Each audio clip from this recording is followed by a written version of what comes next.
नमस्कार दोस्तों, स्वागत है आप सबका एक प्यारी सी कहानी के साथ। उम्मीद करती हूँ ये कहानी भी आपको जरूर पसंद आएगी और अगर पसंद आए तो एक लाइक जरूर करना। तो चलिए शाम से ही हवा तेज चल रही थी। घंटे भर बाद मूसलाधार बारिश होने लगी और बिजली चली गई। मेरे पति गठिया की वजह से ज्यादा चल फिर भी नहीं पाते थे।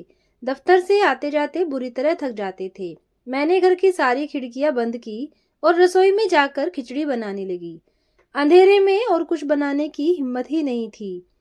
8:30 बजे ही हम दोनों खा पी कर सोने चले गए।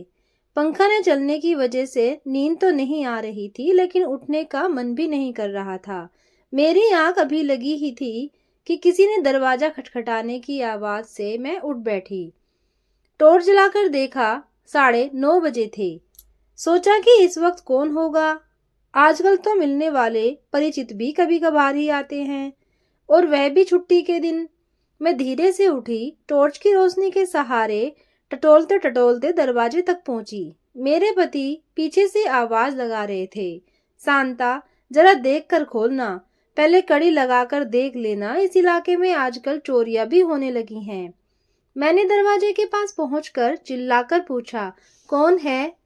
2 क्षण बाद धीरे से आवाज आई, अम्मा, मैं हूँ कविता। कविता मेरी बहू, मेरे इकलौते लाडले बेटे प्रमोद की पत्नी, मेरे घनिष्ठ सहेली कुंती की बेटी। 10 महीने पहले ही तो मैंने बड़े चाव से उनकी शादी रचाई थी। मैंने हड़बड़ाकर दरवाजा खोल दिया। बरसात में भीगी भागी कविता एक हाथ में सूटकेस और कंधे पर बैग लिए खड़ी थी। कविता, इतनी रात गए, प्रमोद भी आया है क्या? उसने नहीं में सिर हिलाया और अंदर आ गई। मेरा दिल धड़क उठा। वह ठीक तो है ना? हाँ, उसने संक्षिप्त सा उत्तर दिया। वह कहाँ? मेरा मतलब है, प्रमोद क्यों नहीं आया? वे भोपाल गए हैं, वह शांत स्वर में बोली। भोपाल? मैं चौंक गई। किसी से मिलने या दफ्तर के काम से? प्रभा से मिलने गए हैं। उसका स्वर इतना ठंडा था कि लगा मेरे सीने पर बर्फ की छुरी चल गई हो। प्रभा? मैं कुछ जोर से बोली। उसी समय बिजली आ गई। कविता ने बात बदलते हुए कहा, अम्मा, मैं भीग गई हूँ, कपड़े बदल कर आती हूँ। वह सूटकेस खोलकर कपड़े निकालने लगी और फिर नहाने चली गई। मैं वहीं बैठ गई। अंदर से पति लगातार पूछ रहे थे, शांता, कौन आया है? फिर वे खुद ही उठकर बाहर चले आए। क्या बहू आई है? कुछ झगड़ा हुआ है क्या प्रमोद के साथ? पता नहीं, कह रही थी कि प्रमोद भोपाल गया है प्रभा से मिलने। मैं धीरे से बोली, मुझे पता था एक दिन यही होगा। किसने तुमसे कहा था प्रमोद के साथ जबरदस्ती करने को? तुम्हारी जिद और झूठे अहम ने एक नहीं 3 लोगों की जिंदगी खराब कर दी। लो, अब भुगतो। वे बड़बड़ाते हुए वापस चले गए। कपड़े बदलकर कविता भी आ गई। अचानक मुझे ख्याल आया कि वह भूखी होगी। वह सुबह की गाड़ी से चली होगी। पता नहीं रास्ते में कुछ खाया भी होगा या नहीं। वह जिस हालत में थी, लग तो नहीं रहा था कि कुछ खाया होगा। मैंने फ्रिज से उबले आलू निकालकर फटाफट तल दिए और मसाले में छोंक दिए। फिर डबल रोटी को सेक कर उसके सामने रख दिए और वह चुपचाप खाने लगी। मुझे ऐसा लग रहा था जैसे वह अपने सीने में एक तूफान छिपाए बैठी हो। मैंने उसका बिस्तर सामने वाले कमरे में लगा दिया। वह हाथ धोकर आई तो मैंने मुलायम सुर में कहा, कविता, तुम थक गई होगी, सो जाओ, कल सवेरे बात करेंगे। कल सवेरे मैं माँ के पास दिल्ली जाऊंगी। इतनी जल्दी? मैं अचानक अचकचा गई। मैं तो यहाँ आपसे सिर्फ यह पूछने आई हूँ कि आपने मेरे साथ ऐसा क्यों किया? उसकी सवालिया निगाहें मुझ पर तन गई।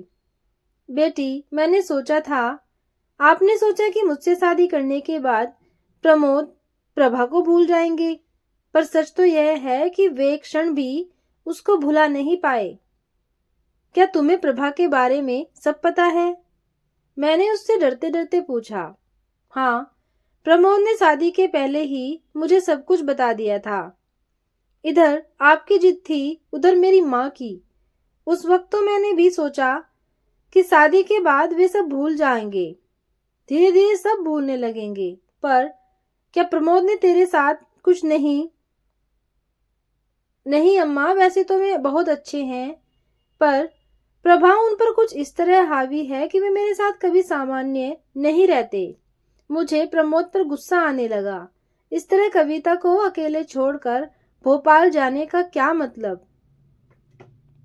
मुझे साल भर पहले प्रमोद का कहा याद आया, अम्मा, कविता को तो दूसरे अच्छे घर के लड़के भी मिल जाएंगे, पर प्रभा का मेरे अलावा और कोई नहीं है। उसके पिता नहीं है और माँ बीमार रहती है। छोटे भाई भाई बहन हैं। तो क्या प्रभा से तुम इसलिए शादी करना चाहते हो कि उसका कोई नहीं है? मैं तो उसे बहू के रूप में स्वीकार नहीं कर सकती। माँ, प्रमोद ने दयनीय स्वर में प्रतिवाद किया था। देख प्रमोद, तेरी शादी कविता से ही होगी। मैं अपनी बचपन की सहेली कुंती को वचन दे चुकी हूँ। फिर शादी ब्याह में खानदान भी देखना पड़ता है। कविता के पिता की 2 फैक्ट्रियां हैं, 1 होटल है। तेरा कितना अरसे से फैक्ट्री लगाने का मन है? शादी के बाद चुटकियों में तेरा काम हो जाएगा। माँ, मैं किसी और के पैसे से नहीं, अपने पैसे से फैक्ट्री लगाऊंगा। फिर इतनी जल्दी क्या है? अभी 3 साल ही तो हुए हैं मुझे इंजीनियर बने हुए। मैं कुछ नहीं जानती। अगर तूने ज्यादा जिद की तो मैं आत्महत्या कर लूंगी। वैसे भी सहेली के सामने जलील होने से तो अच्छा है मैं मर ही जाऊं। फिर मैंने सचमुच भूख हड़ताल शुरू कर दी थी। तब मजबूरी में प्रमोद को मेरी बात माननी पड़ी थी। प्रमोद के हाँ कहने भर से मैं खुश होकर शादी की तैयारियों में जुट गई। कविता के लिए साड़ियों में मैंने अपनी पसंद से ली, नई डिजाइन के गहने बनवाए। मेरे सारे दूर दराज के रिश्तेदार सप्ताह भर पहले आ गए, लेकिन प्रमोद को तो जैसे इस सब से कोई मतलब ही नहीं था। वह शादी से 1 दिन पहले घर आया और सुबह बारात जानी थी और रात को उसने मुझसे कहा, माँ, तुम्हारी जिद और झूठे अहम की वजह से मेरी जिंदगी बर्बाद होने वाली है। तुम चाहो तो अब भी सब कुछ ठीक हो सकता है। तुम सिर्फ एक बार प्रभा से मिल तो लो। अगर मैंने उससे शादी नहीं की तो न मैं खुश रहूंगा, न कविता, और न ही प्रभा। मुझसे अपनी ममता का बदला इस तरह चुकाने को न कहो, माँ ने कहा। मैं गुस्से से फुफकार उठी। अगर तुझे अपनी मर्जी से जीना है तो जहाँ चाहे शादी कर ले, पर याद रख, जिस क्षण तू इस कलमुही के साथ फेरे ले रहा होगा तब से मैं तेरे लिए मर चुकी होंगी। फिर मैं हलवाई के पास से मिट्टी के तेल का कनस्तर उठा लाई और प्रलाप करते हुए कहा, ले प्रमोद, मैं खुद ही तेरे रास्ते से हट जाती हूँ। प्रमोद ने मुझे रोका। वह रो रहा था। मैं उसके आंसुओं को देखकर पिघली नहीं, बल्कि विजय ढंग से मुस्कुराई। अगले दिन बारात में दूल्हा के अलावा बाकी सब मस्ती में झूम रहे थे, गा रहे थे, नाच रहे थे। उनकी शादी के बाद मैं चाहती थी कि वे दोनों कहीं घूमने जाएं, पर प्रमोद ने मना कर दिया। 2 दिनों बाद वह वापस मुंबई चला गया। मैं भी कविता के साथ उसकी नई गृहस्थी बसाने लग गई। हम दोनों ने बड़े चाव से पूरे घर को सजाया। सप्ताह भर बाद जब मैं पूना लौटी तो मन बड़ा भरा भरा सा लग रहा था, जैसे बरसों से देखा एक सपना पूरा हो गया हो। मेरे गुड्डे गुड़िया का घर बस गया। उस वक्त मैंने यह सोचा ही नहीं कि जीते जागते इंसान गुड्डे गुड़िया जैसे नहीं होते। अगर सोचा होता तो कविता आधी रात को अकेली आकर मुझसे यह सवाल न पूछती। अचानक मेरी तंद्रा भंग हुई तो कहा, कविता, तुम कल दिल्ली नहीं जाओगी, हम दोनों भोपाल जाएंगे। मैंने निर्णायक स्वर में कहा, इससे क्या होगा अम्मा? देख कविता, प्रमोद तेरा पति है, उसे अब वही करना होगा जो तू चाहती है। शादी से पहले वह क्या करता था मुझे इस बात से मतलब नहीं, पर अब अम्मा, आपने उन दोनों की शादी क्यों नहीं की? न मुझे बीच में लाती, न उससे प्रतिवाद किया होता। वह लड़की प्रमोद के लायक नहीं है, मैंने शुष्क स्वर में कहा। क्यों नहीं है अम्मा? वह भी पढ़ी लिखी है, सुशील है। सिर्फ इसलिए आपने उसे नहीं स्वीकारा कि वह पैसे वाले घर की नहीं है, या उसने मेरे मर्म पर चोट की। कविता, तुम्हें पता नहीं है तुम क्या कह रही हो। मैं और कुंती बहुत पहले तुम दोनों की शादी तय कर चुकी थी। शादी ब्याह में खानदान का भी महत्व होता है बेटी। अम्मा, अगर मुझे पता होता कि आपने शादी के लिए प्रमोद से जबरदस्ती की थी तो मैं कभी तैयार नहीं होती। आपको भी तो पता था कि मैं फैशन डिजाइनिंग सीखने विदेश जाना चाहती थी। आप दोनों सहेलियों की वजह से प्रमोद भी दुखी हुए और मैं भी। आपने ऐसा क्यों किया? यह कहकर कविता फूट फूट कर रोने लगी। मेरा दिल जैसे दहल उठा। मैंने बड़े प्यार से उसका सिर सहलाते हुए कहा, ना रो बेटी, मैं वादा करती हूँ कि तुझे तेरा पति वापस लाकर दूंगी। पर उसकी जैसे हिचकियां कम ही नहीं हुई। शायद उसे अब मुझ पर विश्वास ही नहीं रहा था। पुणे से मुंबई और फिर वहां से भोपाल, हम दोनों ही थककर चूर हो चुकी थी। मुझे पता था कि प्रभा भारत केमिकल्स में काम करती है। एक बार प्रमोद ने ही बताया था। वे दोनों भोपाल के इंजीनियरिंग कॉलेज में साथ साथ पढ़ते थे। प्रमोद छुट्टियों में जब भी घर आता प्रभा का जिक्र जरूर करता था, पर मेरा उससे मिलने का कभी मन न हुआ। हमेशा यही लगता कि वह मेरे प्रमोद को मुझसे दूर ले जाएगी। स्टेशन के ही विश्राम गृह में नहा धोकर हम एक रिक्शा में बैठकर भारत केमिकल्स के दफ्तर में पहुंची। वहां जाकर पता चला कि पिछले कुछ दिनों से प्रभा दफ्तर ही नहीं आ रही है।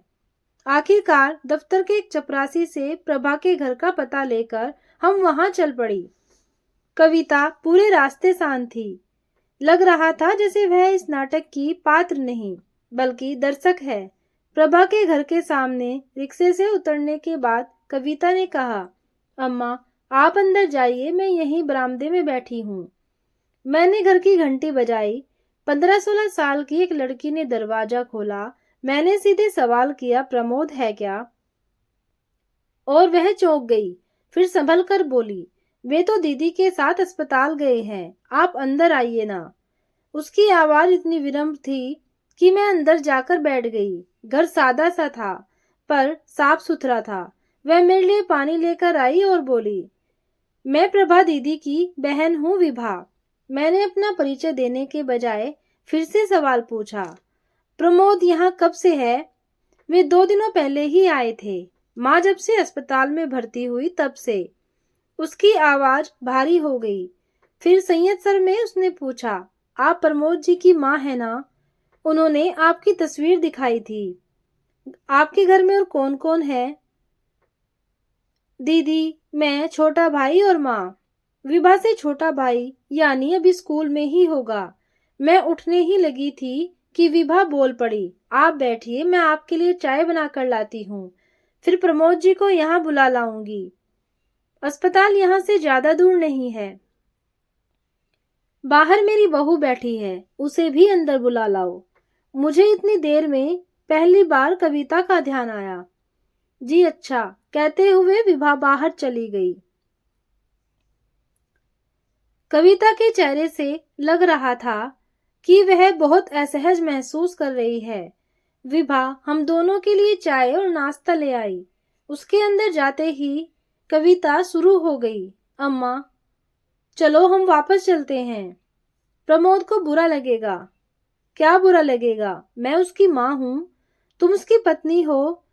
बुरा तो हमें लगना चाहिए, मैंने गुस्से में कहा।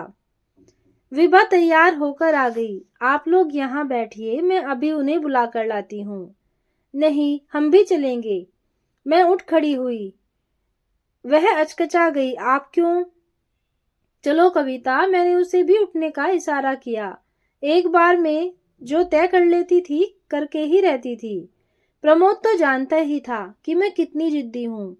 विभा अस्पताल पहुंचकर कुछ तेज कदमों से चलने लगी। वार्ड के बाहर तख्ती लगी थी कैंसर के मरीजों के लिए। वह निसंकोच अंदर चली गई। कुछ मिनटों बाद प्रमोद लगभग दौड़ता हुआ बाहर आया और बोला, माँ, आप यहाँ? तो दोस्तों, ये थी एक छोटी सी कहानी। आपको कैसी लगी? उम्मीद है आपको पसंद आई होगी। अगर पसंद आए तो एक कमेंट जरूर करना। धन्यवाद।